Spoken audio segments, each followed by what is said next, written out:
Great day. Oh, it's Friday. Happy Friday. So, I wanted to come out with a quick message. So, I saw a message about schizophrenia today that reminded me of a message I did before. Now, if you ever seen a movie Split, like this is what I'm thinking of when as I share this illustration, I guess. So anyway, when you're healing and spiritually awakening and transforming your mind to get rid of old patterns and things that weren't serving you and create this new you that's the authentic you, right? I say create because at some point I feel like there were some things that were just simply there for me, but there were some other things that came along the way. Okay, so as you forming this new version of you, it's almost like you have to think about yourself having a schizophrenic mind. It's like you have one mindset, right? And then you start introducing new things and you start changing. Like as a people pleaser, I started saying no, right? And once I noticed I was self-sabotaging, I started moving away from those things. Codependency, okay? Perfectionism.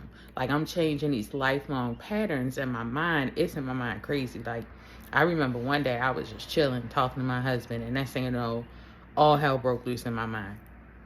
I couldn't even hardly hear him. I was sitting there like, well, I can hear him. So that part of my brain is cognizant. So, okay, but something's wrong. What it is it's all the different parts of your mind.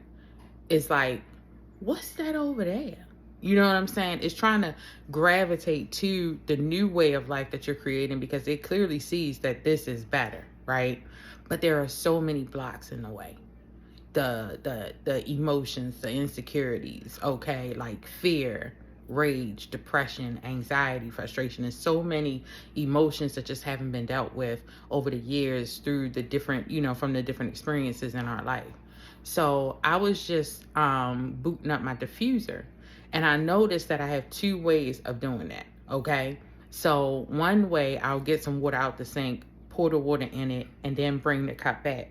And then the other way, I would pour the water in and then put the oil in and then put the cup back.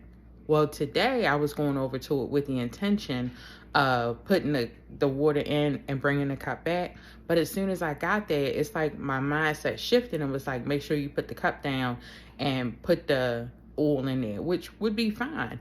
But I just noticed that slight difference. I was like, okay, this must be a different mindset. Let me just chill. So what I did was I stayed with my original plan. I poured the water in, I put the cup back, and then I went back and put the essential oil in, and I sat down with myself. And that part of my mind is like used to moving, used to doing things. Like I raised 5 kids.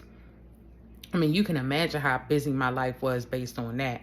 And I had a very active social life, going out to dinner and movies and clubs and traveling. And like when I think, it's like I never stopped moving. Like I was always moving. Therefore, I was always sleeping late and exhausted and stuff. Like my life just wasn't balanced out. So because I noticed that slight shift in what I was doing, I recognized that I was in a mindset that hadn't joined the bigger team of authentic Tasha. And I was able to sit with myself and understand and like, hey, it's not like that anymore. Like you literally have to sit with yourself and explain what's going on in your life. Like I know, Tasha, I'm talking to myself. I know I used to do life like that, but now I'm doing life like this and it's peaceful. But my active brain, my overactive, the one who was busy, she's like, that's boring. I'm ready to go. Like, nah, this it. Like, this is life now. It's calm. It's peaceful. It's sunshine. It's all this stuff. I'm not saying I won't ever go out again, but right now I'm really enjoying the peace and the solitude of life. And I'm still integrating my mind into my new way of life. So it's worth it for me to just take it slow and easy. Things are literally coming to me. The things I prayed for, like literally people are reaching out to me for opportunities that I dreamt about, I talked about, I prayed for. Like people are just literally reaching out when I'm always the one reaching out, but now it's happening for me. So through this, I'm also learning to just sit back and wait because things do come. Okay. So healing trauma and stuff is really intricate. Like it's a lot of entanglements in there. And That's why I decided to become an energy reader, intuitive energy reader, to help, because you can get lost.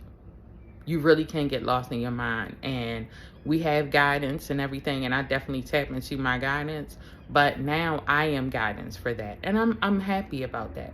But before I jump into all of that, right? So if you trying to do something and move forward, but things just ain't lining up, give yourself more time, because this process that we going through, it it is nothing we've ever experienced. So you have to give it time for the unknown and something better to be on the other end of what you have planned. Okay? Because I promise you, I'm gonna work too hard. And I don't want to do that. I keep praying for ease and for things to be easier. So I have to get in the flow of that and just be hands off, let go, and allow the flow. Allow God to do what God do. Allow God to work. Allow my spirit family, allow my angels, everybody to help me the way they want to. We just have to really learn how to be hands off and pay attention to the state of mind you're in, so that you can update yourself, so that everything in your mind is on one accord. All right, I hope this is helpful. I love you, and have a great weekend.